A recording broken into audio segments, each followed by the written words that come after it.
Kapag ang pag-ibig ay naging katarungan. Kapag ang pag-ibig ay naging katarungan. Kabanata 1, ang araw na gumuho ang pag-ibig. Ang Maynila, Pilipinas, ay isang lungsod na hindi natutulog. Ang ingay ng mga sasakyan, ang sigla ng mga abalang pamilihan, at ang mga nagtataasang gusali ay nagpapaalala ng isang mundong puno ng ambisyon at pagkakataon. Ngunit para kay Lea Santos, ang lungsod na ito ay hindi lamang lugar kung saan siya nagtatrabaho, kundi pati na rin ang lugar kung saan kailangan niyang patuloy na lumaban upang ipagtanggol ang katarungan. Pumasok si Lea sa opisina ng Paiskal isang umaga, habang ang unang sinag ng araw ay tumatagos sa salaming bintana ng mataas na gusali. Sa kanyang mesa, naghihintay ang makapal na bante ng mga papeles na kailangan niyang asikasuhin. Ngunit ngayong araw, hindi makapag-focus si Lea sa trabaho. Ang lahat sa paligid niya ay parang isang malabong ulap, dahil iisa lang ang nasa isip niya, si Andres ang asawang minahal at pinagkatiwalaan niya, ay nagtataksil sa kanya. Ilang araw na ang nakalipas, habang tinitingnan ni Lea ang kanyang telepono, isang hindi inaasahang mensahe ang lumitaw sa screen ng telepono ni Andres, ang kanyang asawa. Hindi ito isang paalala tungkol sa trabaho o isang ordinaryong mensahe. Ito ay mensahe mula kay Elisa Cruz, isang kilalang babaeng mamamahayag. Hindi maiwasan ni Lea na mapansin ang pagiging malapit sa tono ng mensahe, ang pahiwatig tungkol sa isang pagkikita ngayong gabi. Hindi siya makapaniwala sa kanyang nabasa. Siya na naman, bulong ni Lea, mariing nagkagatlabi. Ngayong araw, pagkatapos ng isang pulong tungkol sa kaso ng korupsyon na kanyang iniimbestigahan, nagpasya si Lea na hindi na niya maaaring balewalain pa ito. Kailangan niyang malaman ang katotohanan. At ang katotohanan ito ay hindi na dapat manatiling nakatago. Kabanata 2, paghaharap sa paaralan ng batas. Pagkatapos ng trabaho sa opisina, nagmamadaling pumunta si Lea sa paaralan ng batas ng University of Manila, kung saan siya nagtuturo ng isang advanced na klase sa batas. Hindi niya inaasahan na sa araw na ito, isang hindi inaasahang pagkikita ang magaganap. Pagpasok ni Lea sa silid-aralan, nakita niya si Elisa Cruz na nakatayo sa may pintuan, kinakapanayam ang ilang estudyante ni Andres, nakasali sa kanyang kampanya para sa pagkapangulo. Hindi napigilan ni Lea ang galit nang makita si Elisa na nakatayo sa tabi ng kanyang asawa, nagtatawanan na parang matalik silang magkaibigan. Isang malakas na alon ng galit ang umakyat sa puso ni Lea, ngunit sinubukan niyang manatiling kalmado. Lumingon si Elisa at nakita si Lea, bahagyang nabahala ang mga mata nito. Hindi pinalampas ni Lea ang pagkakataon. Gusto mo bang malaman pa ang tungkol sa estratehiya ng asawa ko? Hindi mo ba nakikita na lumalampas ka na sa linya? Sabi ni Lea, may pangungot siya at matalas ang tono. Nanatiling tahimik si Elisa, hindi alam kung paano sasagot. Gayunpaman, naramdaman ni Lea ang hamon sa tingin nito. Huwag kang mag-alala, hindi ka magkakaproblema, dagdag ni Lea, saka tumalikod ng hindi lumilingon. Kabanata 3, ang pagtuklas sa katotohanan. Pagkatapos ng pagtuturo, umuwi si Lea. Nakaupo si Andres sa sofa, nakatutok ang mga mata sa telepono, na parang hindi napapansin ang tensyon sa paligid. Hindi na makatiis si Lea. Lumapit siya kay Andres, tumayo ng tuwid at tinitigan ito sa mata. Alam mo bang nasa eskwelahan siya kanina? Simula ni Lea, malamig ang kanyang boses. Siya, si Elisa Cruz, inaalam ang estratehiya mo. Gaano katagal mo pa bang akala mong may tatago ito sa akin? Tumingala si Andres, tiningnan si Lea, bahagyang may pag-aalala sa kanyang mukha. Lea, ikaw, alam mo na pala. Alam ko na, sagot ni Lea, bahagyang nagkagatlabi. At kailangan mong ipaliwanag ang lahat. Yung mga mensaheng iyon, hindi mo ako malilinlang. Hindi siya nagkamali sa kanyang mga hinala. Ang mga mensaheng iyon ang pinakamalinaw na senyales ng pagtataksil. At alam ni Lea na hindi na siya maaaring magpatuloy sa isang kasal na puno ng kasinungalingan. Kailangan niyang harapin ang katotohanan, gaano man ito kasakit. Kabanata 4, pagpapalawak ng imbestigasyon. Kinabukasan, Habang hindi pa humuhupa ang galit, nagpasya si Leah na hindi lamang si Andres ang kanyang haharapin, kundi pati na rin ang mga taong nagsisikap na itago ang katotohanan sa kanyang trabaho. Isang kaso ng korupsyon na kinasasangkutan ng isang malaking kumpanya ang malapit ng mabunyag. Tinawagan ni Leah si Rafael, isang investigative reporter na pinagkakatiwalaan niya. Rafael, kailangan kong malaman mo ang tungkol kay Elisa Cruz. Bahagi siya ng network na ito, sabi ni Leah, puno ng determinasyon ang boses. Hindi natin siya patatahimikin. Gamit ang impormasyon mula kay Rafael, sinimulan ni Leah ang mga unang hakbang sa laban hindi lamang para sa katarungan, kundi pati na rin dahil sa pagtataksil ng asawang minsan niyang minahal. Kabanata 5, Madilim na gabi ng katarungan. Nagpatuloy ang kwento sa mga tensyonadong sitwasyon, habang si Leah ay sabay na humaharap sa magulong buhay pamilya at sa paglutas ng isang malaking kaso sa trabaho. Nang ang katarungan ay naging kasangkapan ng mga makapangyarihan, napilitan si Leah na ilantad ang lahat ng lihim, kahit na mga hulugan ito ng pagsasakripisyo ng mga pinakamahalagang bagay sa kanya. Ang kwento ay magpapatuloy sa pag-aaral sa laban ni Leah, kung saan kailangan niyang hanapin ang katotohanan, habang hinaharap ang mga pagtataksil sa pamilya at ipinagtatanggol ang katarungan sa trabaho. Ang mga labanan ng isip, mga hindi inaasahang sitwasyon, at mga dramatikong reaksyon ang bubuo sa isang kwentong hindi mahuhulaan. Kabanata 6, Pagbagsak ng maskara. Isang linggo ang lumipas, ngunit hindi pa rin maalis sa isip ni Leah ang bigat sa kanyang dibdib. Sa tuwing titingnan niya si Andres, lalo lamang niyang nararamdaman na para siyang isang pyesa sa laro ng mga makapangyarihan. Napagtanto niya, hindi lamang ito isang laban sa loob ng pamilya. Ito rin ay isang matinding tunggalian sa pagitan ng mga ideal ng katarungan na lagi niyang pinaniniwalaan at ng mga taong gustong gamitin ang katarungan para sa kanilang pansariling ambisyon. Isang Biyernes ng hapon, habang si Leah ay abala sa mga papeles sa opisina, tumawag si Rafael. Leah, may bago akong impormasyon tungkol kay Elisa Cruz. Hindi lang siya reporter, kundi may malapit din siyang koneksyon sa ilang maimpluwensyang politiko sa industriya ng pinensya. Maaaring siya ang mahalagang koneksyon sa kaso ng korupsyon na iniimbestigahan mo. Ibinaba ni Leah ang telepono, pakiramdam niya ay parang may malaking bato na naalis sa kanyang puso. Hindi lang isang babaeng mamamahayag, kundi may mahalagang papel pa pala si Elisa sa isang network ng korupsyon. Alam niyang hindi simple ang mga pangyayari, ngunit ngayon, mas masakit pa ang katotohanan ito kaysa sa inaakala niya. Dala ang bagong impormasyon, nagpasya si Leah na harapin ng direkta si Elisa. Wala nang mga pahiwatig, wala nang mga mapanghamong tingin.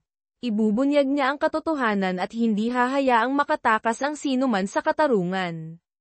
Kabanata 7, Ang mapanghamong landas. Ng gabing iyon, pumunta si Leah sa isang eleganteng restaurant sa Makati, kung saan siya makikipagkita kay Elisa. Naghanda siyang mabuti, nakasuot ng simpleng itim na damit na nagpapakita ng kapangyarihan.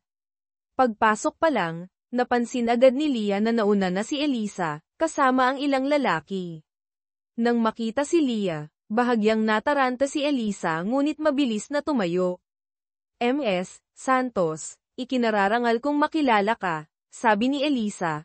Kalmado ang boses ngunit puno ng pahiwatig. Umupo si Leah sa tapat niya, hindi inaalis ang tingin kay Elisa.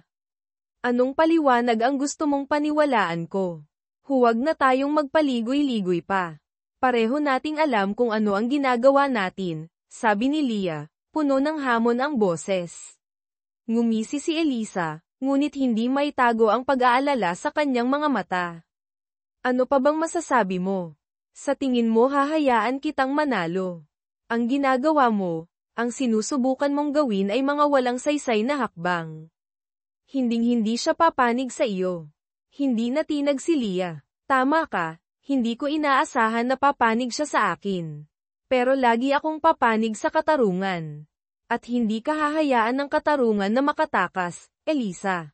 Kabanata 8, Ang halaga ng katarungan. Makalipas ang isang linggo, Ipinagpatuloy ni Leah ang imbestigasyon at unti-unting nabunyag ang katotohanan.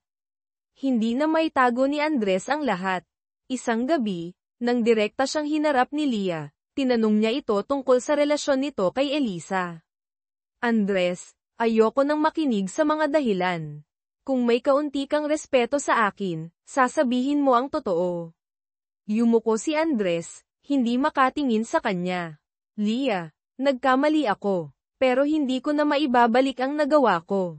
Si Elisa, siya lang ang nakakaintindi sa akin sa mahirap na panahong ito. Nakaramdam si Leah ng malakas na emosyon, ngunit hindi niya hinayaang madaig ng damdamin ang kanyang isip. Tinaksil mo ako, Andres. Pati na ang pamilyang ito. Pero hindi ako mapipigilan nitong lumaban. Hindi ko hahayaan siya, o ikaw, o sino man, nasaktan ang katarungan.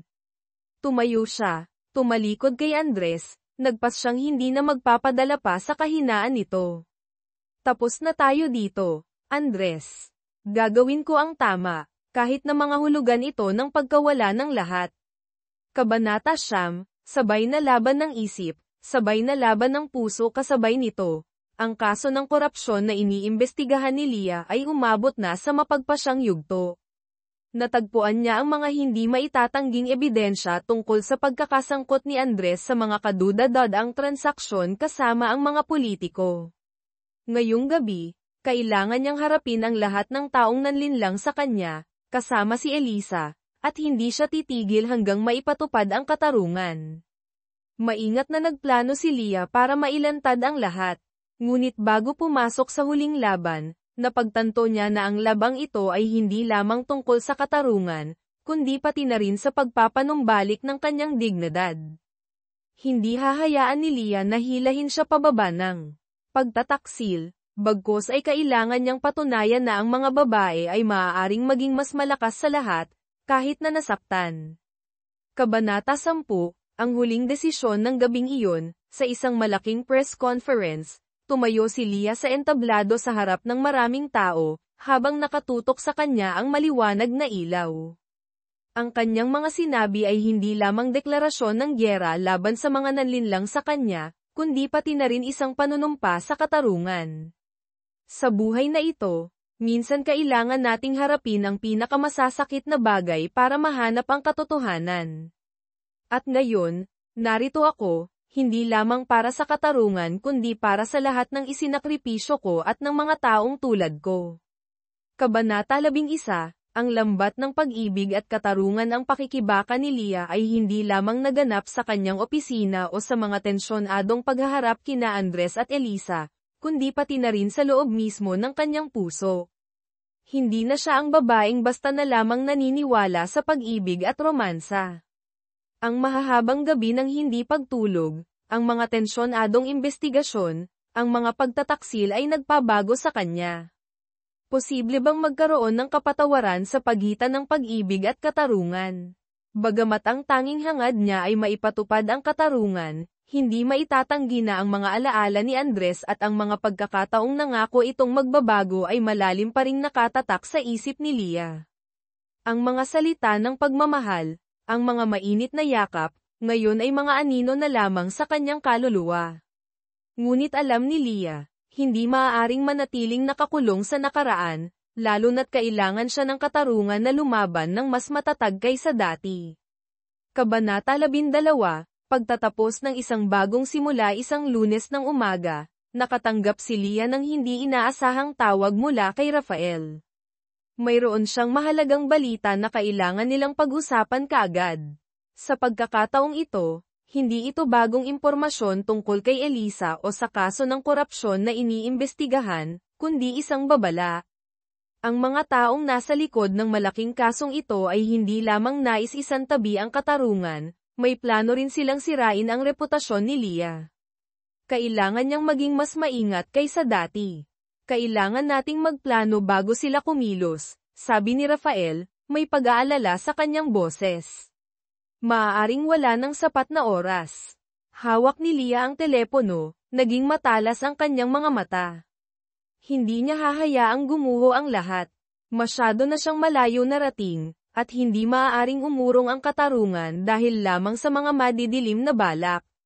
Nang araw ding iyon, nagpasya si Leah na magpatawag ng isang agarang pulong kasama ang kanyang team ng investigador. Alam niya na kung hindi sila kikilos ngayon, siya mismo at ang buong bansa ang magdurusa sa mga kahihinatnan. Nakahanda na ang mga hindi maitatangging ebidensya tungkol sa pagkakasangkot ni Andres sa mga mapanlinlang na transaksyon. Ngayon, wala nang makakapigil sa kanya na ipatupad ang katarungan. Kabanata 13, ang huling hakbang sa isang mahalagang pagdinig sa korte, inilatag ni Leah ang lahat ng ebidensya at testimonya mula sa mga saksi. Sa gitna ng tensyonadong kapaligiran, hinarap niya ng direkta sina Elisa at Andres. Tahimik ang lahat sa silid, nakikinig sa bawat salita ni Leah, bawat akusasyon, bawat hakbang na inihanda niya upang talunin ang mga nagtaksil. Nakatayo roon si Andres, lito ang mukha, hindi makatingin kay Leah. Wala na ang kumpiyansa ni Elisa tulad ng dati. Nararamdaman niya ang determinasyon sa bawat titig ni Leah. Lahat ay nabunyag na, walang kinikilingan ang katarungan, at si Leah Santos mismo ang nanindigan sa labang ito. Alam nating lahat na ang katarungan ay hindi nagbabago para kaninuman, kamag-anak man o estranghero. At hindi ko hahayaan ang sino man na saktan ang katotohanan, kahit na kailangan kong isakripisyo ang lahat, sabi ni Leah, puno ng paninindigan ang kanyang boses. Kabanata 14, ang muling pagbangon pagkatapos ng madramang paglilitis. Nagtagumpay si Leah sa paglalantad ng mga gawaing corrupt ni na Andres at Elisa.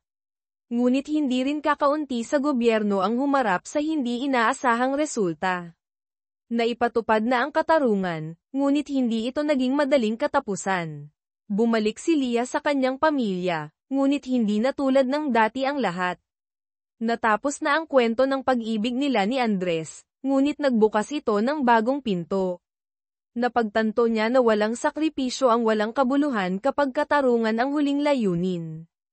Kahit nawalan ng mga mahal sa buhay, nakamit ni Leah ang lagi niyang hinahangad, katarungan at paggalang sa sarili.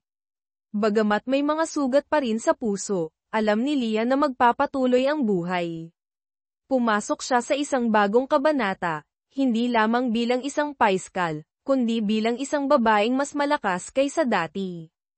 Isang babaeng lumaban hindi lamang para sa katarungan, kundi para rin sa kanyang sarili. Kabanata 15, bukas na wakas ang kwento ni Leah Santos ay hindi lamang isang laban para sa katarungan, kundi isang paglalakbay din upang mahanap muli ang kanyang sarili.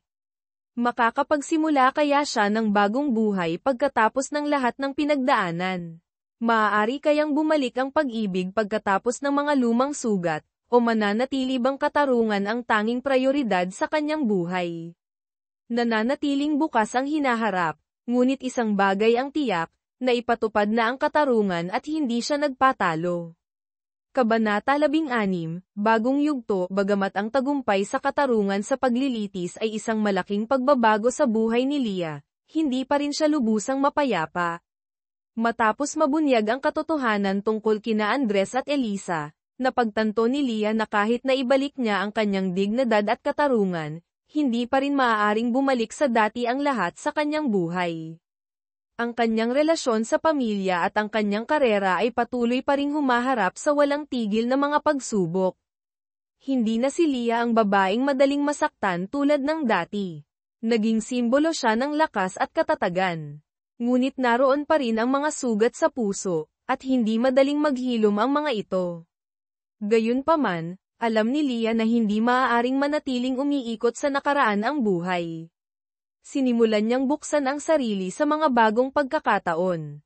Isang umaga sa opisina, habang sinusuri ni Leah ang mga bagong kaso, isang hindi inaasahang email ang lumitaw sa kanyang inbox.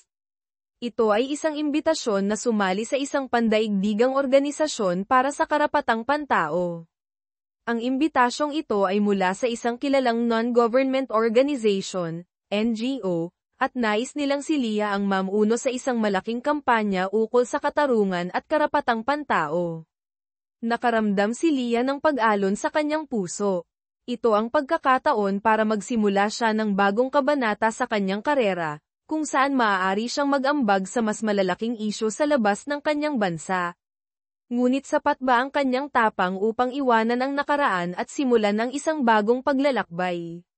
Kabanata 17, Pagharap sa nakaraan. Ngunit bago magpasya, kailangan munang harapin ni Leah ang isang malaking pagsubok, ang huling pagkikita nila ni Andres. Kahit na nagpasya na siyang hiwalayan ito, nais pa rin ni Andres ng huling pag-uusap. Ito ay isang pag-uusap na hindi inaasam ni Leah, ngunit naiintindihan niya na kung hindi mareresolba ang relasyong ito, hindi siya makakausad.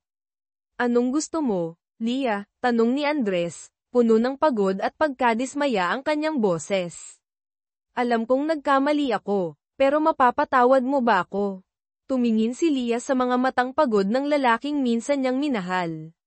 Ngunit masyadong malalim ang mga sugat. Ang pagpapatawad ay hindi nangangahulugang paglimot. Andres, sabi ni Leah, malamig ngunit matatag ang kanyang boses. Ang ginawa mo ay hindi mabubura ng paumanhin. Yumuko si Andres, hindi na nagsalita pa. Tumayo si Leah, hindi hinayaang manghina sa harap ng mga paumanhing iyon. Ikaw ang pumili ng landas na ito. Ngayon, ipagpapatuloy ko ang sarili kong landas. Kabanata 18, Pagtanggap sa bagong pagkakataon. Dala ang matigas na desisyon, unti-unting humiwalay si Leah sa masasakit na alaala at pumasok sa isang bagong mundo. Tinanggap niya ang alok na sumali sa NGO at sinimulan ang bagong kampanya para sa karapatang pantao. Ang una niyang paglalakbay ay sa Mindanao, kung saan may mga isyu tungkol sa mga karapatan ng mga katutubong minorya na nalalabag. Doon, nakilala ni Leah ang isang grupo ng mga lokal na residente na nakikipaglaban upang protektahan ang kanilang mga karapatan mula sa mga kumpanyang nagmimina ng likas na yaman. Sa buong paglalakbay na ito, hindi lamang siya natuto tungkol sa mas malalaking isyu kundi naramdaman din niya ang koneksyon sa mga simpleng tao ngunit puno ng determinasyon. Hindi na namin kayang magtiis ng ganito, sabi ng isang lokal na babae kay Leah, may paninindigan sa kanyang mga mata. Kailangang maipatupad ang katarungan. Napagtanto ni Leah na ang katarungan ay hindi lamang matatagpuan sa malalaking kaso kundi pati na rin sa bawat maliit na kwento ng mga ordinaryong tao. Nakaramdam siya ng init sa kanyang puso, at alam niyang nasa tamang landas siya. Kabanata 19, Ang tulay sa pagitan ng nakaraan at hinaharap sa mga sumunod na panahon. Hindi lamang ipinagpatuloy ni Leah ang trabaho sa NGO kundi sumali rin siya sa mga pandaigdigang komperensya tungkol sa karapatang pantao. Naging simbolo siya ng katatagan at ng pagnanais para sa katarungan hindi lamang para sa sarili kundi pati na rin para sa mga taong nakapaligid sa kanya.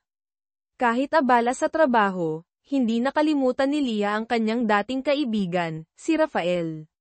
Sa tuwing magkikita sila, nag-uusap sila tungkol sa mga bagong pag-unlad sa katarungan at karapatang pantao. Si Rafael ay laging naging kasama, ang taong tumulong kay Leah ng malaki sa mga mahihirap na yugto. Posible kayang mamukadkad ang isang bagong pagkakaibigan sa pagitan nilang dalawa, ngayong nalampasan na nila ang mga pagsubok ng nakaraan. Isang araw, magkasama sina Rafael at Leah sa isang flight pabalik ng Maynila. Leah, malaki na ang ipinagbago mo, sabi niya, tinitingnan si Leah na may paghanga. Talagang, ipinagmamalaki kita, ngumiti si Leah. Lahat naman ay maaaring magbago, Rafael. Ang mahalaga ay kung may lakas tayong harapin ang ating sarili at gawin ang mga tamang bagay. Kabanata 20, Isang bagong kinabukasan. Dala ang mga nakamit na tagumpay at matatag na mga hakbang sa landas ng katarungan, sa wakas ay natagpuan muli ni Leah ang kanyang sarili. Nalampasan niya ang mga sugat sa puso, muling itinayo ang kanyang karera, at nakahanap ng mga bagong layunin na tutunguhin. Bagamat hindi pag-ibig ang kanyang prioridad sa ngayon, napagtanto niya na ang katarungan at dignidad ay maaaring magbigay ng isang buhay na mas makabuluhan kaysa sa anumang bagay. At sa gayon, pumasok si Leah sa isang bagong kabanata, kung saan hindi lamang siya isang malakas na babae, kundi isang tunay na mandirigma ng katarungan. Kabanata 21, bagong hangin mula sa ibang landas. Mabilis na lumipas ang panahon. Patuloy pa rin si Leah sa kanyang trabaho sa NGO, ngunit ang mga pangyayari sa nakaraan ay hindi kailanman tuluyang lumayo sa kanya. Sa tuwing haharap siya sa mahihirap na kalagayan sa mga lugar ng mga katutubong minorya, naaalala ni Leah ang sarili niyang walang tigil na pakikibaka para sa katarungan at sa kanyang dignidad. Naging isang malakas na simbolo siya sa komunidad, isang taong laging handang tumayo para ipagtanggol ang mga mahihina. Ngunit sa loob-loob niya, may bahagi pa rin si Leah na nakakaramdam ng kakulangan. May bahagi sa kanya na laging naghahanap ng isang bagay na mas malaki. Kahit na ang katarungan at dignidad na ang nagtutulak sa kanya upang mabuhay, napagtanto niya na sa mga sandali ng katahimikan, hindi niya maiwasang makaramdam ng kalungkutan. Sa bawat pagdating niya sa bagong lugar, ang mga ngiti at mga tingin ng pasasalamat mula sa mga tao ay nagpapadama kay Leah na marami siyang nagawang mabuti. Ngunit pagsapit ng gabi, kapag tahimik na ang mga lansangan, bumabalik sa kanyang isipan ang mga tanong na walang sagot. Nawalan siya ng pag-ibig, ngunit makakahanap pa kaya siya ng bago? Kabanata 22, isang hindi inaasahang pagkikita isang hapon. Habang naghahanda si Leah na umalis sa opisina pagkatapos ng mahabang araw ng trabaho, nakatanggap siya ng tawag mula sa isang hindi kilalang numero. Nang sagutin niya ito, isang malalim ngunit pamilyar na boses ang narinig niya. Leah, si Andres ito. Bahagyang natigilan si Leah, hindi inaasahan na ito pa ang kusang makikipag-ugnayan pagkatapos ng matagal na panahon. Naghalong emosyon ang nagsimulang umakyat sa kanyang dibdib. Kahit ilang buwan na ang lumipas, hindi pa rin lubusang naghihilom ang sakit mula sa pagtataksil ni Andres. Ngunit pagkatapos ay isinantabi niya ang lahat ng iniisip. Anong kailangan mo? Tanong ni Leah. Kalmado ang boses. Gusto ko lang sanang makipagkita sa iyo, sabi ni Andres, seryoso ang tono. Pwede ba tayong mag-usap? Hindi na nag-isip pa ng matagal si Leah. Sige, pero huwag mong isipin na babalik pa ako. Kabanata 23, pagbubukas ng pinto para sa mga bagong bagay na ganap ang pagkikita ni Leah at Andres isang gabi sa isang tahimik na coffee shop sa Makati. Ang maaliwalas at payapang lugar ay tila bahagyang nagpakalma sa magulong damdamin ni Leah. Ngunit nang makita niya si Andres, hindi pa rin niya maiwasan ang pagdududa. Hindi mo pa rin nakakalimutan ang ginawa ko, no? Simula ni Andres, may bahid ng pag-aalinlangan sa kanyang boses. Umupo si Leah sa tapat niya, matalim ang tingin. Sa tingin mo ba ganoon kadali yon kalimutan? Tumahimik siya ng matagal bago nagsalita. Patawad, Leah. Alam kong nasaktan kita, pero ayokong manatili tayong ganito kalayo sa isa't isa. Nanatiling tahimik si Leah. Ngunit ang mga sinabi nito ay hindi na tumagos sa kanya tulad ng dati. Natuto na siyang maging mas matatag. Hindi ko na kailangan ang paumanhin mo, Andres. May sarili na akong buhay at hindi na ako babalik sa nakaraan. Kabanata 24, bagong hamon isang buwan matapos ang pagkikita nila ni Andres, muling humarap si Leah sa isang bagong pagsubok. Isang malaking kaso na kinasasangkutan ng mga kumpanyang transnasyonal ang nasa kanyang pintuan. May kaugnayan ito sa malaking kumpanya ng pagmimina sa Mindanao, kung saan bumisita si Leah noon. Natuklasan niya na mayroong isang network ng mga koneksyon na sangkot sa pandaigdigang korupsyon. Sa pagkakataong ito, ang katarungan ay hindi lamang babangga sa mga tao sa Pilipinas kundi pati na rin sa malalaking organisasyon mula sa ibang bansa. Alam ni Leah na ito ang pinakamalaking laban sa kanyang karera, ngunit hindi siya maaaring umurong. Ang mga kumpanyang ito, ang mga pandaigdigang organisasyong corrupt na ito ay kailangang mailantad.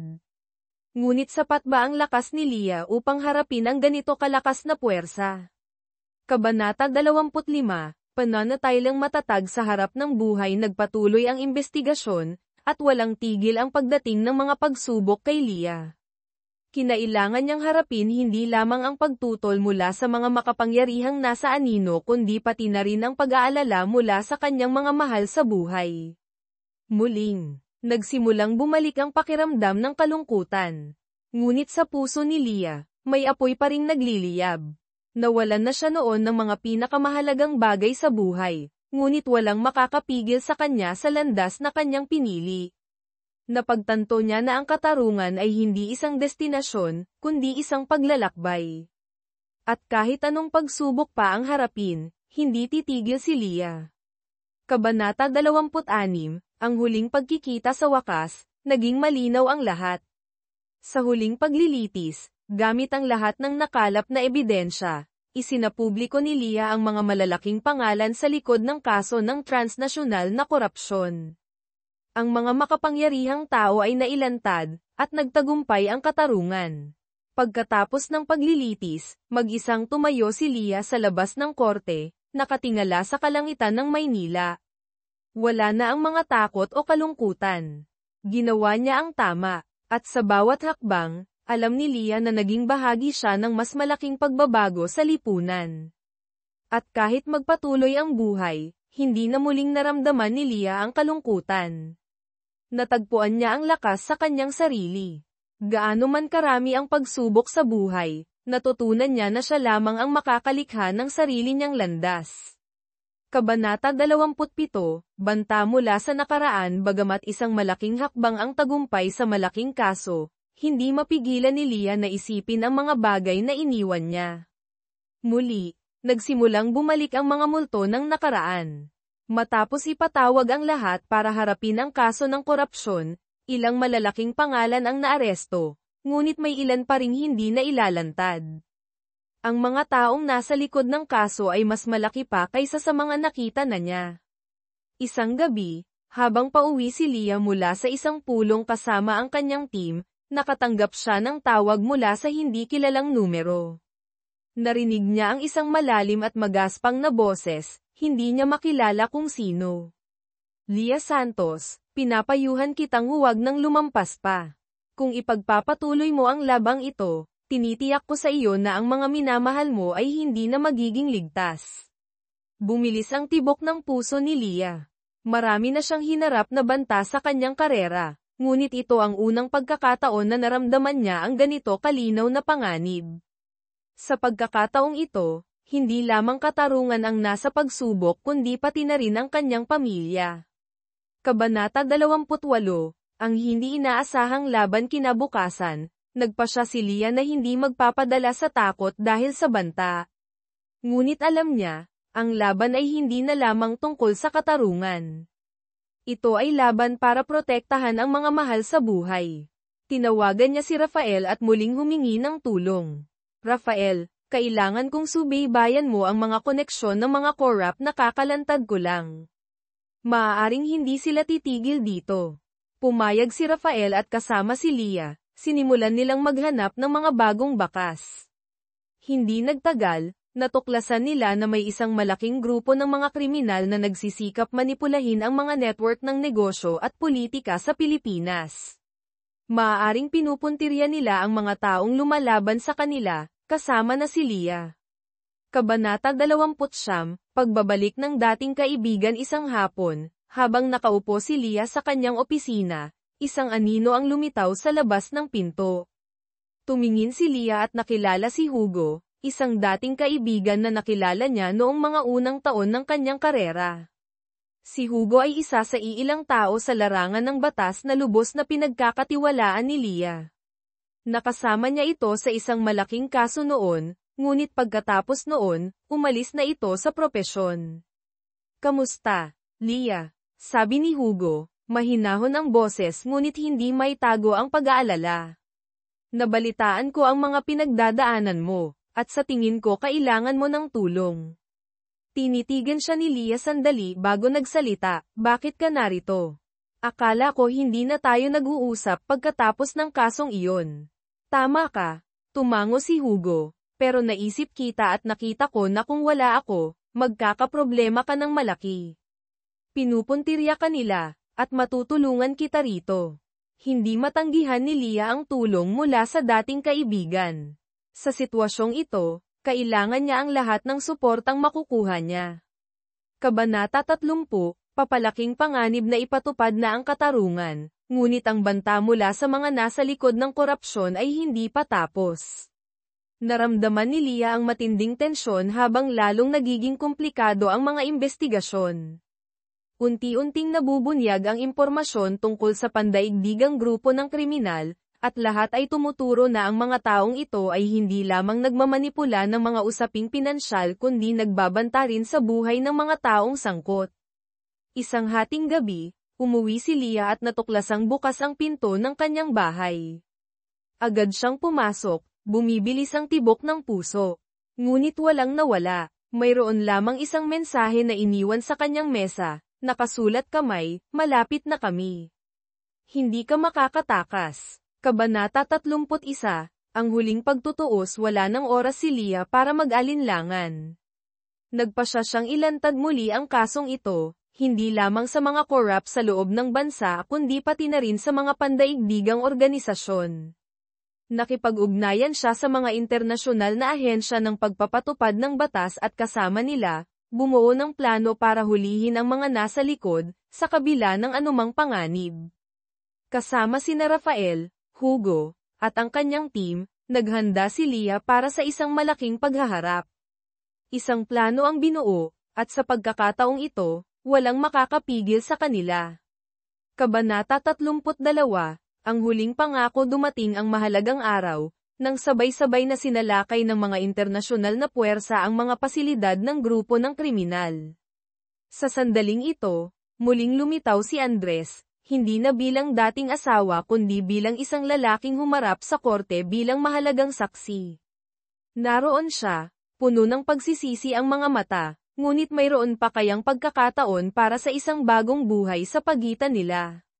Lagi kang malakas, Leah, sabi ni Andres, mahina ang boses na parang hangin. Sana lang ay hindi ka na dumanas pa ng karagdagang sakit. Tiningnan siya ni Leah sandali, saka marahang sumagot, tapos na tayo matagal na, Andres. Ngayon, maaari ko na lamang ipagpatuloy ang aking landas. Kabanata 33, bagong hakbang. Sa wakas, nabunyag at naaresto ang pandaigdigang grupo ng kriminal. Naipatupad ang katarungan, at bagamat hindi na maibabalik ni Leah ang nakaraan, nagawa niya ang lagi niyang hinahangad, ang lumikha ng pagbabago. Ang kwento ni Leah ay hindi lamang tungkol sa laban sa batas, kundi tungkol sa lakas ng isang babaeng hindi tumitigil sa pakikipaglaban para sa mga prinsipyong pinaniniwalaan niya. Ang katarungan ay hindi lamang isang konsepto, kundi isang paglalakbay na hindi natatapos. Kabanata 34, ang investigasyong transnasyonal. Halos isang taon nang tumatakbo ang investigasyon ni Leah, at hindi siya tumigil sa pakikipaglaban upang mailantad ang mga korap. Ang mga ebidensyang nakalap niya sa buong panahong iyon ay lalong tumuturo sa isang komplikadong network ng krimen na transnasyonal. Ang mga nasa likod ng kasong ito ay hindi lamang mga kriminal sa loob ng bansa.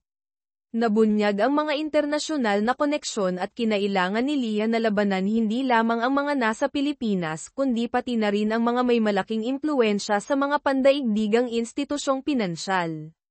Sa isang agarang pulong kasama ang kanyang team, napagtanto ni Leah na hindi ito isang ordinaryong kaso ng korupsyon.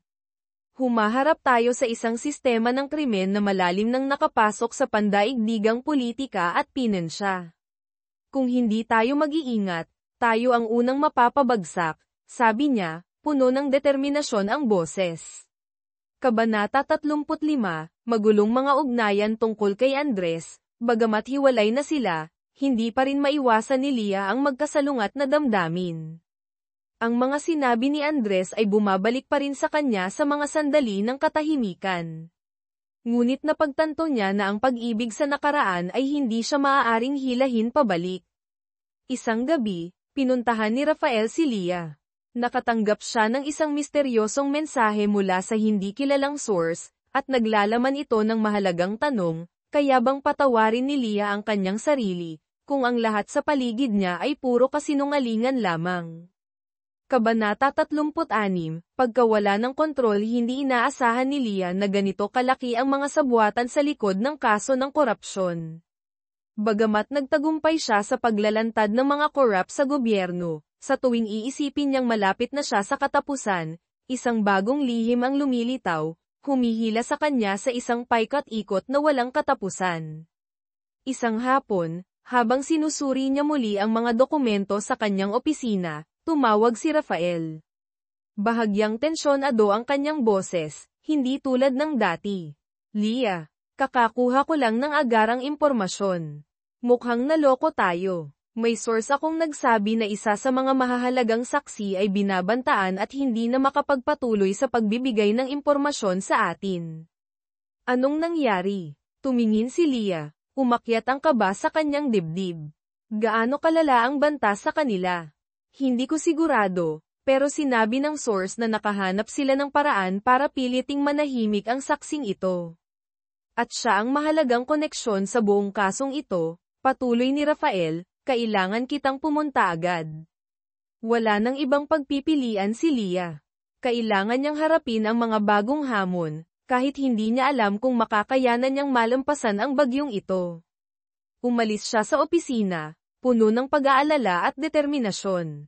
Kabanata 37, Paghula sa kamatayan. Pagdating ni Lia sa tagpuan, isang lumang bahay sa labas ng Maynila, nakita niya ang anino ni Andres na naghihintay. Tiningnan siya nito, seryoso ang mukha. Dumating ka na, mahinang sabi niya, bahagyang nanginginig ang boses. Anong ginagawa mo rito? Tanong ni Lia, hindi maitago ang lamig sa kanyang boses. Akala niya hindi na niya kailangang makita pang muli si Andres. Hindi mo alam, pero sa tingin ko kailangan mong malaman ito. Tiningnan ni Andres si Lia na may pag-aalala. Siya, si Elisa, hindi lang siya isang reporter. Bahagi siya ng grupong kriminal na hinahanap mo. Natigilan si Lia, parang huminto ang lahat sa loob ng ilang segundo. Si Elisa, na inakala niyang karibal lamang sa pag-ibig, ay mas mapanganib pa pala kaysa inaakala niya. Hindi lang si Andres ang naloko.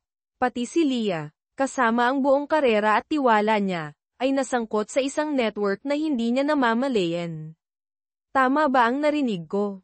Bahagi siya sa plano na pabagsakin ang gobyerno, at matagal na itong nagsimula. Guguho ang lahat, Lia, patuloy ni Andres, bumaba ang tono ng kanyang boses. Ayaw kitang madamay, pero, kailangan mong malaman ang totoo. Hindi agad sumagot si Lia. Nag-ulo ang lahat sa kanyang isipan. Kailangan niyang harapin ang katotohanang hindi lamang siya lumalaban para sa katarungan kundi kailangan din niyang protektahan ang sarili mula sa mga tusong taong gumamit sa kanya. Tumingin siya sa mata ni Andres, saka bumantong hininga.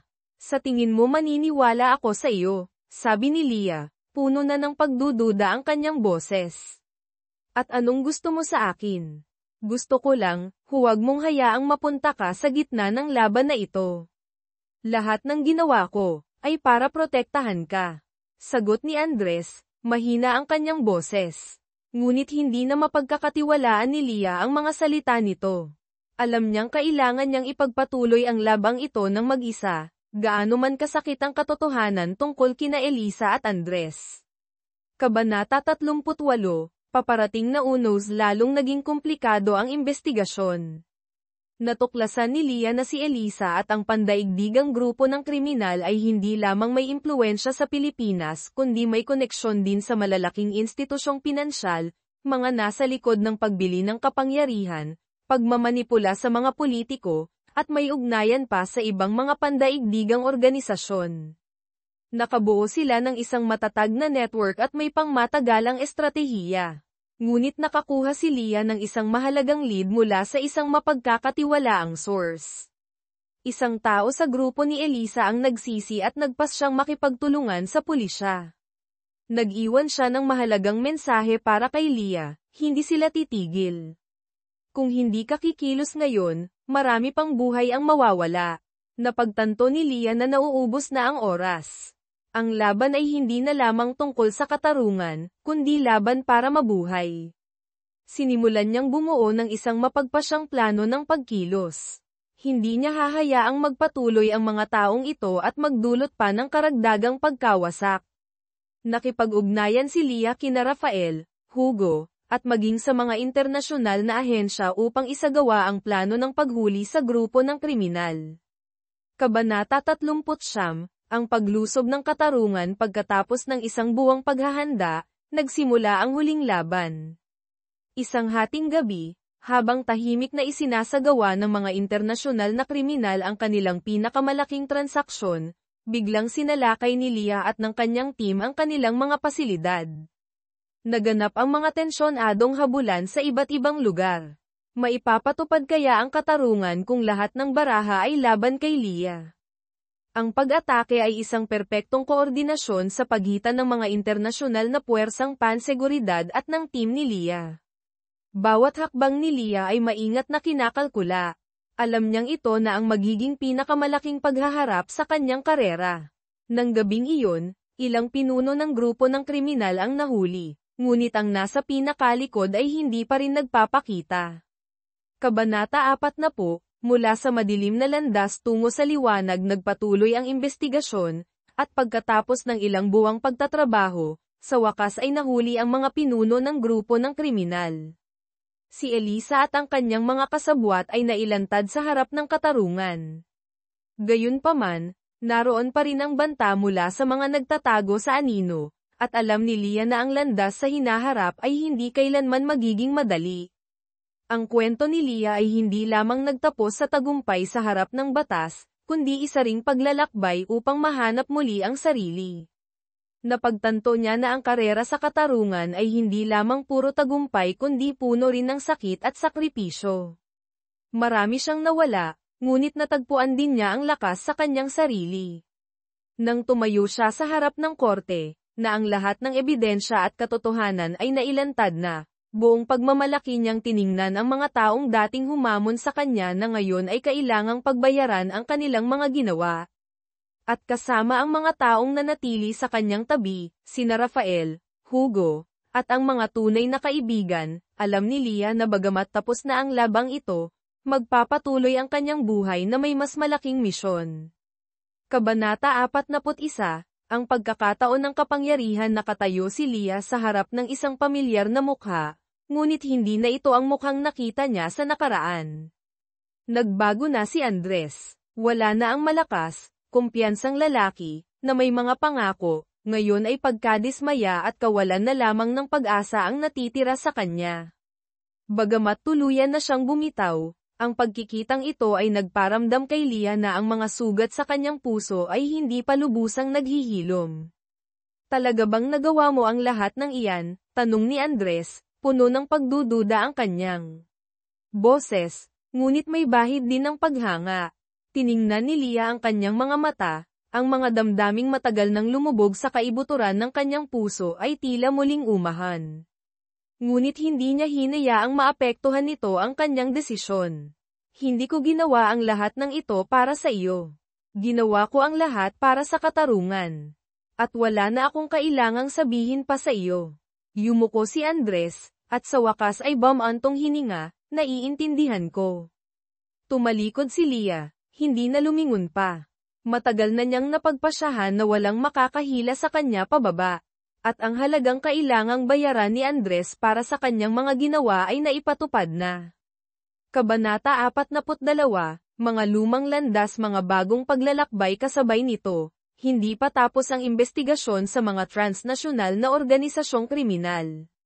Nahuli na si Elisa, ngunit hindi lamang siya ang nasa likod ng malaking sabwatang ito. Ang mga tunay na utak ay hindi pa natutuklasan. Napagtanto ni Leah na kung hindi siya magpapatuloy sa paghahanap, maaaring marami pang buhay ang muling mawala. Nagpasya si Leah na umalis ng Pilipinas upang maghanap ng mga bagong lead. Nagplano siyang dumalo sa isang pandaigdigang komperensya tungkol sa karapatang pantao sa Geneva. Ang layunin ay hindi lamang makilahok sa mga debate, kundi upang makahanap ng mga bakas na may kaugnayan sa organisasyong kriminal na pumupuntirya sa mga taong tulad niya. Kailangan niyang ipagpatuloy ang kanyang laban, kahit na mga hulugan ito ng muling pagharap sa mga malulupit at walang awang kalaban. Sa Geneva, nakilala ni Leah ang maraming aktivista, mga organisasyon ng karapatang pantao, at mga maimpluwensyang tao mula sa iba't ibang panig ng mundo. Nakahanap siya ng suporta mula sa kanila, ngunit napagtanto rin niya na ang mga nasa likod ng malalaking organisasyong kriminal ay hindi lamang simpleng mga masasamang tao kundi mga taong may malaking impluwensya sa pandaigdigang politika at ekonomiya. Kabanata 43, Bagong Alon Rebolusyong Ligal Pagbalik sa Maynila, nagpasya si Lia na hindi lamang ipagpatuloy ang investigasyon kundi palawakin din ang kanyang gawain. Napagtanto niya na ang katarungan ay hindi lamang paghuli sa mga nagkasala, kundi pati na rin ang pagbabago sa buong sistema. Sinimulan niyang maglunsad ng isang kampanya para sa reformang legal sa Pilipinas, kung saan ang mga kaso ng korupsyon ay matagal nang nakaugat sa sistema ng batas. Nagtayo si Lia ng isang non-profit na organisasyon na naglalayong tulungan ang mga biktima ng hindi makatarungang sistema ng batas. Nakipagtulungan siya sa mga abogado at eksperto upang itaas ang kamalayan tungkol sa mga karapatan ng mamamayan at baguhin ang mga prosesong legal upang maiwasan ang mga kaso ng korupsyon sa hinaharap. Isa sa mga unang hakbang ay ang pakikipag-ugnayan sa mga internasyonal na organisasyon upang lumikha ng isang pandaigdigang dialogo tungkol sa katarungan at karapatang pantao. Ang mga pagpupulong na ito ay hindi lamang upang lutasin ang mga problema ng Pilipinas kundi upang makipagtulungan din sa ibang mga bansa sa paglaban sa korupsyon at pagpapabuti ng pandaigdigang sistema ng batas. Kabanata 44, Bagong Ugnayan Pagtuklas sa Sarili. Habang umuunlad ang gawain ni Lia, nagsimula niyang mapagtanto na ang kanyang ginagawa ay hindi lamang paglilingkod sa katarungan kundi isa ring paraan ng paghilom sa sarili. Ang pagharap sa mga hamon, pagharap sa pagtataksil, at pakikipaglaban sa mga puwersang nasa anino ay hindi lamang nakatulong sa kanya na manatiling matatag kundi nakatulong din sa kanya na mas maunawaan ang sarili. Nagsimula si Lia na magkaroon ng mas malalalim na pag-uusap kay Rafael. Nasa tabi niya ito sa lahat ng mahihirap na taon, at ang relasyon nila ngayon ay iba na. Hindi na lamang sila magkatrabaho. Sila na ngayon ay matalik na magkaibigan, laging sumusuporta sa isa't isa sa lahat ng sitwasyon. Isang gabi, habang nagkakape sila sa isang tahimik na lugar, tiningnan ni Rafael si Lia nang may banayad na tingin. Lia, naisip mo na ba kung maaari kang makahanap ng kaligayahan sa labas ng katarungan? Tanong niya, malalim at mainit ang kanyang boses. Bahagyang ngumiti si Lia, tumingin sa labas ng bintana. Siguro. Pero ang kaligayahan ay hindi laging dumarating ng madali. Masyado nang marami akong nawala para makatayo rito. Katarungan ang pinakamahalagang bahagi ng buhay ko. Marahang tumango si Rafael, nauunawaan ang determinasyon sa mga salita ni Lia. Ngunit marahil, ang tunay na kaligayahan ay magmumula sa pagbabago sa loob mismo niya. Kabanata 45, Ang huling desisyon. Tila walang katapusan ang laban ni Lia, ngunit hindi na niya nararamdaman ang pag-iisa. Ang mga matalik na kaibigan, kasamahan, at mga sumusuporta sa kanya ang tumulong sa kanya na magpatuloy sa landas na ito. Isang umaga, habang sinusuri ni Lia ang mga dokumento tungkol sa mga reformang legal, nakatanggap siya ng hindi inaasahang tawag mula sa isang lihim na source. May impormasyon ako tungkol sa mga taong nasa likod ng kasong iniimbestigahan mo, sabi ng boses. Sa telepono, may bago silang plano. Kung hindi ka kikilos agad, marami pang susunod na mapapahamak. Dumating ang impormasyong ito na parang isang malaking dagok kay Lia. Ang mga nasa likod ng malaking sabwatan ay hindi pa lubusang nabubunyag, at ngayon ay may mas mapanganib pa silang mga plano. Kailangang gumawa si Lia ng huling desisyon. Kaya ba niyang ipagpatuloy ang labang ito ng mag-isa, o hahanap siya ng paraan upang mabago ang sistema ng batas magpakailanman? Kasama ang lahat ng sumuporta sa kanya sa buong paglalakbay, nagpasya si Lia na hindi lamang ito isang personal na laban kundi isang pakikibaka para sa lahat ng nais makita ang katarungang naipatutupad sa buong mundo. Kabanata 46, Muling paglalantad ng mga maskara. Nagpatuloy ang laban, ngunit hindi na ito simple. Bagamat nakamit ni Lia ang mga makabuluhang hakbang sa pagbuwag sa network ng korupsyon, sa sandaling inakala niyang kontrolado na niya ang lahat, nagsimulang lumitaw ang mga natitirang lihim. Ang mga taong nasa likod ng malaking kasong ito ay hindi lamang mga kriminal kundi may mga malalaking impluwensya rin sa pandaigdigang politika at pinensya. Nakalatag na ang lambat ng krimen sa lahat ng dako, at napagtanto ni Leah na siya lamang ay hindi sapat ang lakas upang harapin ang buong makinang ito. Matapos ang misteryosong tawag mula sa source noong nakaraang araw, nagsimulang maghinala si Leah na mayroong isang tao sa loob na nagtaksil sa kanya. Ang mga dokumentong nakalap niya, ang mga ebidensyang ginamit niya ay maaaring manipulahin. Si Rafael, ang kanyang matalik na kaibigan, ang tanging mapagkakatiwalaan ni Leah sa sandaling ito. Ngunit hindi maiwasan ni Leah na makaramdam ng pagkalito dahil ang ilang mga huling tawag mula kay Rafael ay tila malabo. Posible kayang magkaroon ng pagtataksil mula sa kaibigang inasahan niya sa buong paglalakbay na ito. Kabanata 47, Pagharap sa pagtataksil. Nagpasya si Leah na harapin si Rafael upang malaman ang katotohanan. Hiniling niyang makipagkita ito sa kanya agad sa isang pamilyar na coffee shop sa Maynila. Bagamat puno ng pag-aalala ang puso, nagpasya pa rin si Leah na hindi hayaang pangunahan siya ng pagdududa. Ang isang tapat na pag-uusap ay maaaring lumutas sa lahat ng gusot. Rafael, simula ni Leah, bumaba ang kanyang boses. Kailangan kong malaman ang isang bagay. Sinabi mo sa akin na magkasama tayong nagtatrabaho, ngunit naghihinala ako na may isang tao sa atin na hindi naging tapat. May itinatago ka bang impormasyon sa akin? Nanahimik si Rafael ng matagal, nakatingin ang mga mata sa tasang kape sa harap niya. Leah, sabi niya, bahagyang nanginginig ang boses, maaaring nakagawa ako ng isang pagkakamali. Pero hindi ko hahayaang ipagpatuloy mo ang landas na ito nang hindi mo alam ang katotohanan. Tumingin si Leah, puno ng paghihinala ang mga mata. Katotohanan. Anong ibig mong sabihin? Anong nangyayari? Huminga ng malalim si Rafael, saka sa wakas ay nagsalita, huwag mo akong intindihin ng mali, Leah. Gusto ko lang na protektahan ka. Masyadong mapanganib ang hinaharap mo. Pero, hindi ko makayanan na patuloy kang sumusuong sa labang ito. Nakikipaglaban ka sa mga taong kayang baguhin ang buong sistema ng bansa. Hindi tayo mananalo, Leah. Tinitigan ni Leah ng diretso si Rafael. Kaya gusto mong sumuko ako. Yumuko si Rafael, hindi na makapagsalita. Nakaramdam si Leah ng matinding pagkabigla, ngunit hindi niya hinayaang manghina. Tumayo siya, nagsalita ng may matigas na boses, kung iyan ang desisyon mo, hindi ko hahayaang hilahin ako pababa. Ang katarungan ay hindi kailanman matatalo, at hindi ako susuko. Kabanata 48, ang network laban sa katarungan. Bagamat nasaktan si Leah sa pagtataksil ni Rafael, wala siyang oras na sayangin ang emosyon dito. Nagpatuloy ang imbestigasyon, at alam niyang hindi titigil ang mga kriminal na nasa likod ng kasong ito. Sinimulan ni Leah na hanapin ang mga koneksyon sa mundo ng politika, pinensya, at maging sa mga pandaigdigang organisasyon upang matukoy ang mga tunay na kriminal.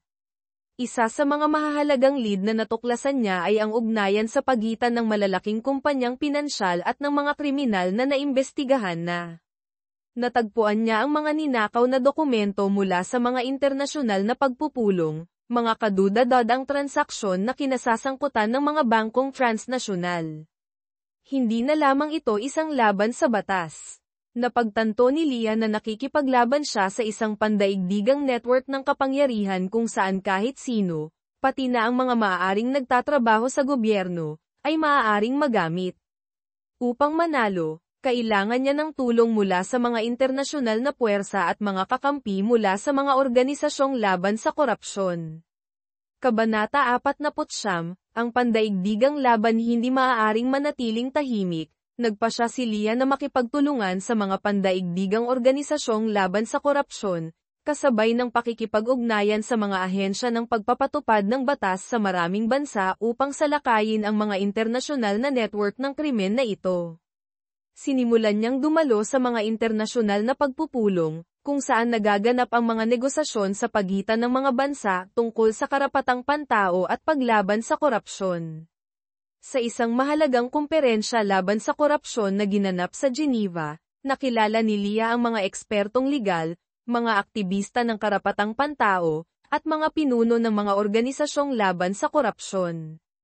Sa buong pagpupulong, patuloy na nagbigay si Lia ng impormasyon at ebidensya upang ipaglaban ang katarungan, ngunit nagsimulang maunawaan ng mga pinuno ng malalaking organisasyon na ang problema ay hindi lamang korupsyon sa loob ng bansa, kundi pati na rin ang pagmamanipula ng mga transnasyonal na organisasyon ng kapangyarihan. Dito, nakatanggap si Lia ng malakas na suporta mula sa isang bagong kakampi, si Mikhail, isang eksperto sa pandaigdigang pinensya, na may mga koneksyon sa maraming malalaking organisasyong legal at pinansyal sa buong mundo. Tinulungan ni Mikhail si Lia na bumuo ng isang pandaigdigang estratehikong plano upang palakasin ang laban kontra sa mga puwersang nasa anino. Kabanata 50, Wakas na hindi pa wakas sa wakas, sabay-sabay na sinalakay ng mga internasyonal na ahensyang legal ang mga pandaigdigang grupo ng kriminal, sa tulong ng mga ahensya ng investigasyon sa loob ng bansa. Ang mga nasa likod ng pinakamalaking sabuatan ay nabunyag at nahuli. Si Elisa, bagamat nahuli na, ay marami pa ring mga lead na hindi pa nalilinaw tungkol sa mga malalaking organisasyong may kaugnayan. Ang mga pandaigdigang institusyong pinansyal na nasa likod ng korupsyong ito ay umiiral pa rin, at nagpapatuloy ang laban ni Lia. Bagamat na ipatupad ang katarungan sa ilang kaso, naiintindihan ni Lia na ang labang ito ay hindi kailanman magtatapos. Tumingin siya sa hinaharap na may bagong determinasyon, na pagtatantong ang kanyang paglalakbay ay hindi lamang hihinto rito. Ang kwento ni Lia ay hindi pa tapos. Ang katarungan ay magpapatuloy na maging isang walang tigil na laban, kung saan kailangan niyang laging manatiling matatag, hindi lamang para sa lipunan kundi pati na rin para sa kanyang sarili. Kabanata 51, Paglalakbay patungo sa network ng krimen. Pagkatapos mahuli ang mga pinuno ng organisasyong kriminal, hindi mapigilan ni Lia na isipin ang mga natitira pa. Si Elisa, bagamat nahuli na, ay may hawak pa ring mahalagang lihim na hindi maaaring balewalain ni Lia. Ang paglalakbay ni Lia ay hindi kailanman naging madali, at hindi niya maaaring hayaan ang sarili na tumigil habang may mga koneksyon pang hindi napuputol. Isang umaga, nakatanggap si Lia ng agarang tawag mula kay Mikhail. Nakatuklas siya ng mahalagang impormasyon, ang grupong kriminal na ito ay hindi lamang kumikilos sa Pilipinas kundi may network din sa buong mundo, na may mga koneksyong umaabot mula Europa hanggang Hilagang Amerika. Kailangan nating malaman kung sino ang nasa likod ni Elisa. Hindi lamang siya isang simpleng reporter. Siya ang koneksyon patungo sa mga pandaigdigang institusyong pinansyal, at kung hindi tayo kikilos agad, malamang na mapalampas natin ang pagkakataong tuluyang mawasak ang network na ito, sabi ni Mikhail kay Lia sa telepono. Alam ni Lia na hindi na ito isang simpleng laban. Ito ay isang pandaigdigang digmaan, at kung hindi kikilos ng mabilis, mag-iiwan siya ng malaking puwang para sa mga nasa likod. Kailangan nating magkita. Maghahanda ako para sa susunod na pag-atake, tiyak na sabi ni Lia. Kabanata 52, Paglalatag ng bitag. Nagpasya si Lia na gumawa ng isang hakbang na mas matapang kaysa dati. Sila ni Mikhail ay nagsimulang magplano upang sundan ang mga lead na iniwan ni Elisa. Alam niyang tanging sa pamamagitan lamang ng paglalantad kay Elisa mula sa kadiliman niya maaaring salakayin ang mga mapanganib na tao sa likod ng korupsyon. Sa panahong ito, isang malaking kaganapan ang nagaganap sa Singapore, isang pandaigdigang komperensya sa pinensya, kung saan nagtitipon ang mga pinuno ng pandaigdigang pinensya. Ito ang pagkakataon para kay Lia na makapasok sa network na ito at maghanap ng mahahalagang impormasyon. Si Mikhail, gamit ang kanyang malawak na koneksyon sa mundo ng pinensya, ay tinulungan si Lia na makakuha ng tiket para makadalo sa kaganapang ito. Hindi lamang tayo magiging mga tagamasid. Kailangan nating kumilos. Ang pagkakataong ito ay maaaring hindi na maulit pa, sabi ni Mikhail habang naghahanda sila sa pag-alis. Nakasuot si Lia ng eleganteng damit pang opisina, dala ang isang detalyadong plano. Alam niya na kung magtatagumpay siya sa pagpasok sa kaganapang ito, magbabago ang lahat. Maaari niyang matagpuan ang mga bakas na magtuturo sa utak ng lahat mga taong mas maimpluwensya pa kaysa sa inaakala niya. Kabanata 53, Pandaigdigang Laro ng Ajedrez sa Pandaigdigang Kumperensya sa Pinensya sa Singapore, nakipagkita sina Leah at Mikhail sa mga opisyal sa Pinensya, mga internasyonal na mamumuhunan, at mga pinuno ng malalaking organisasyon. Gayunpaman, isa sa mga taong partikular na tinutukan ni Leah ay si Klaus Richter, isang Alemang tycoon sa Pinensya, na may malapit na kaugnayan sa maraming kadudad-dadang transaksyon sa industriya ng Pinensya. Naghanda si Leah ng isang mapanganib na plano. Nagpasya siyang lapitan si Klaus, ngunit hindi sa karaniwang paraan. Ginamit niya ang impormasyong nakalap ni Mikhail upang bumuo ng isang kwento na magpapapaniwala kay Klaus na siya ay bahagi ng grupong kriminal na naghahanap ng pakikipagtulungan dito. Sa isang hapunan sa kumperensya, lumapit si Klaus kay Leah, puno ng pagdududa ang kanyang mga mata ngunit may interes din. Hindi ko alam kung sino ka, ngunit nararamdaman kong maaari tayong magtulungan, sabi ni Klaus na may mapanghamong tono. Nanatiling kalmado si Leah, alam sa puso niyang isang maling hakbang lamang ay maaaring mauwi sa kapahamakan. Sumagot siya ng may bahagyang ngiti, sa tingin ko, marami tayong maaaring makamit ng magkasama. Kabanata 54, Paglalantad sa network kinabukasan, isinagawa ni Leah at Mikhail ang susunod na hakbang sa plano. Nakuha nila ang ilang mahahalagang dokumento mula sa isang pagpupulong ni Klaus kasama ang ibang mga kasosyo sa Pinensya. Ang mga dokumentong ito ay hindi lamang naglantad ng mga kadudad-dadang transaksyon kundi nagbunyag din ng mga lihim na ugnayan sa pagitan ng mga pandaigdigang institusyong pinansyal at ng mga transnasyonal na grupong kriminal. Gayunpaman, habang naghahanda si Leah na umalis sa kaganapan, napagtanto niyang sinusundan siya. Isang itim na kotse ang nakaparada sa harap ng hotel kung saan siya tumutuloy. Naunawaan ni Leah na natuklasan na siya. Hindi sinabi lahat ni Elisa ang katotohanan, at hindi na siya maaaring manatiling ligtas. Wala nang ibang pagpipilian si Leah kundi kumilos kaagad. Kailangan niyang harapin ang mga nasa likod at hindi maaaring hayaang mailagay siya sa alanganin. Dala ang mahahalagang dokumento. Tinawagan ni Leah si Mikhail at nagplano silang umalis ng mabilis. Kabanata 55, Ang huling pagtutuos sina Leah, Mikhail, at ilang kakampi mula sa mga pandaigdigang organisasyon ay mabilis na naghanda para sa isang pagsalakay sa mga pasilidad ni Klaus at ng mga nasa likod nito. Natukoy nila na ito na ang huling pagkakataon upang lutesin ang buong problema, at ang labang ito ang magpapasya sa kapalaran ng buong mundo. Nang salakayin ng grupo ni Leah ang pandaigdigang sentro ng Pinensya ni Klaus, nakalap na ang lahat ng ebidensya at nagsimula na ang pagkilos. Ang mga kriminal na matagal nang tinutugis ni Leah at ng kanyang team ay hindi na makakatakas. Naramdaman niya ang tensyon sa paligid, ngunit ang kanyang determinasyon ay hindi matitinag. Nang matapos ang pagsalakay, tumayo si Leah sa harap ni Klaus, na nahuli na at dinadala palayo. Ang mga nasa likod ng malaking network ng krimen ay naposesan na, at sa wakas ay naipatupad na rin ang katarungan. Kabanata 56, Masasakit na resulta bagamat nagtagumpay, hindi maiwasan ni Leah na makaramdam ng kaunting kahungkagan.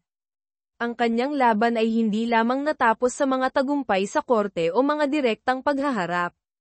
Nagbago na ang mga relasyon, at nawalan din siya ng mahahalagang bagay sa paglalakbay na ito. Pagbalik sa Maynila, napagtanto ni Leah na kailangan niyang gumawa ng paraan upang paghilumin ang mga sugat sa kanyang puso.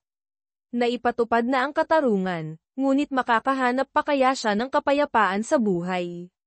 Kabanata 57, Ang lihim na pagpupulong pagkatapos mahuli si Klaus, hindi maaaring basta na lamang mapanatag si Leah sa tagumpay na ito. Bagamat nahuli na ang utak ng network ng korupsyon, alam niyang marami pang sulok ng katotohanan ang hindi pa nabubunyag. Isang bagong source ang lumitaw, at ang impormasyon mula rito ay nagsasabing may isang lihim na pagpupulong na isinasagawa ng malalaking institusyong pinansyal sa Zurich. Ito na marahil ang huling pagkakataon para kay Leah na tuluyang mawasak ang network ng krimen na ito. Leah, ito na ang tanging pagkakataon natin para mailagay ang buong sistema sa ilalim ng kontrol, sabi ni Mikhail habang naghahanda sila sa paglalakbay. Ang pagpupulong na ito ay dadaluhan ng mga pinakautak, mga taong kayang baguhin ang buong ekonomiya ng mundo. Kung gusto mong tapusin ang lahat, ito na ang tamang oras. Hindi na kinailangang mag-isip pa ng matagal si Leah. Masyado na siyang maraming oras na ginugol sa paghahanap ng katotohanan, at ito na ang pagkakataon para wakasan ang laban. Nagplano siya kasama si Mikhail, naghahanda para sa isang pagpasok sa lihim na komperensyang iyon. Kabanata 58, pagpasok sa tuktok ng kapangyarihan sina Leah at Mikhail ay dumating sa Zurich ng maaga. Sa tulong ng isang pandaigdigang team ng investigador, sinimulan nilang makapasok sa mahalagang komperensya sa Pinensya. Ang mga dumalo ay pawang malalaking mamumuhunan, mga pinuno ng mga institusyong pinansyal, at mga maimpluwensyang politiko. Ginamit ni Leah ang kanyang talino at matalas na kakayahan sa pagmamasid upang lapitan ang bawat tao, mang-alap ng impormasyon, at kasabay nito ay ilihis ang atensyon ng mga security guard. Si Mikhail, gamit ang kanyang mga koneksyon sa mundo ng Pinensya, ay tinulungan siyang mapunta sa pinaka-estratehikong posisyon sa komperensya. Doon natuklasan ni Leah ang isang mahalagang impormasyon, hindi lamang si Klaus ang nasa likod ng mga kadudad-dadang transaksyon. Ang iba pa, mga taong tila hindi nakikita sa anino, ay nagpapakita na ngayon. Biglang naging tensyonado ang buong komperensya nang mapagtanto ni Leah na naroon din si Andres sa pagpupulong na ito, hindi lamang bilang isang simpleng taong may kaugnayan kundi bilang bahagi ng plano ng grupo ng kriminal. Kabanata 59, ang katotohanang nabunyag pumunta si Leah sa isang pribadong silid sa gusali ng komperensya, kung saan nagaganap ang mahahalagang pagpupulong. Naroon si Andres, at hindi lamang siya. Naroon din si Elisa, ngunit ngayon ay hindi na siya isang reporter, kundi isang mahalagang tao sa network na ito. Ang mga bagay na hindi kailanman inisip ni Leah ay nabubuksan na ngayon. Tahimik na nakinig si Leah sa pag-uusap ng mga target. Bawat kwentong kanilang sinasabi, bawat transaksyong kanilang pinag-uusapan, ay mga hindi maitatangging ebidensya. Bawat hakbang ni Leah ay kailangang maingat na kalkulahin, dahil isang maliit na pagkakamali lamang ay maaaring sumire sa buong plano. Ililipat natin ang mga ari-arian sa susunod na linggo, sabi ni Andres, puno ng kumpiyansa at pakikipagkompromiso ang kanyang boses. Handa na ang lahat, at hindi natin hahayaang sirain ni Newman ang planong ito. Humigpit ang kamao ni Leah, determinado siyang hindi na muling magpapabulag. Humakbang siya, pumasok sa silid ng pulong at direktang hinarap sina Andres at Elisa. Nakakagulat na makita kayong dalawa rito, sabi ni Leah, puno ng kapangyarihan ang boses. Oras na para pagbayaran ninyo ang inyong mga ginawa. Kabanata 60, karera laban sa oras na ganap ang paghaharap ni Leah, Andres, at Elisa sa isang tensyonadong kapaligiran. Alam niyang kung hindi siya kikilos kagad, guguho ang lahat. Ngunit sina Andres at Elisa ay hindi mga kalaban na madaling matalo. Alam na alam nilang nanganganib ang kanilang pag-iral at nagsimula silang humanap ng paraan para lumaban. Isang karera laban sa oras ang naganap habang sina Mikhail at ang pandaigdigang team ng investigador ay nagsimulang magsiyasat sa ibang mga silid sa gusali. Hindi lamang kinailangang harapin ni Leah ang mga nasa likod kundi kailangan din niyang mabilis na makakalap ng mga ebidensya at maghanda para sa isang pag-atake. Ang paghaharap na ito ay hindi lamang tungkol sa kanyang kaligtasan kundi pati na rin sa pag-iral ng sistema ng katarungan na lagi niyang ipinaglalaban. Sa tulong ni Mikhail, nakuha ni Leah ang mahahalagang dokumento, na nagtatala ng buong plano ng grupo ng kriminal. Ang ebidensyang ito ang magpapatunay na hindi na makakatanggi sina Andres at Elisa. Ngunit pag-alis niya sa gusali, nakatakas na ang dalawa. Kabanata 61, hinahamon ang tadhana pagbalik sa Maynila, hindi maaaring tumigil si Leah. Hindi pa tapos ang labang ito.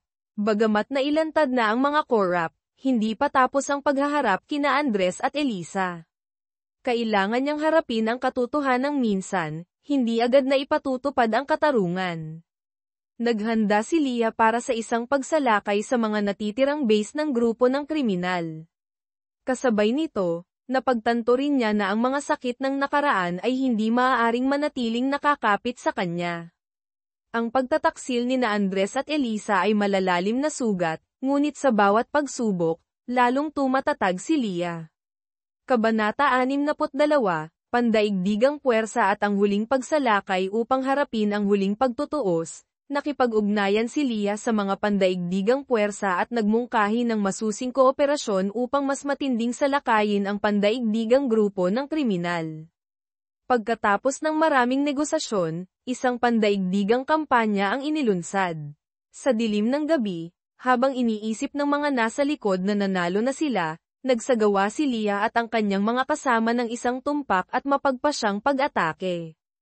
Ang mga kriminal na matagal nang tinutugis ni Leah at Mikhail ay sa wakas ay nailantad. Ang malalaking institusyong pinansyal, mga politiko, at mga transnasyonal na organisasyong kriminal ay nahuli, na nagtapos sa isang walang tigil na serye ng pagkilos. Kabanata 63, Katapusan o simula lamang. Nang matapos ang kampanya, si Leah ay hindi lamang isang nagwaging paiskal, kundi isang malakas na babae na nagpabago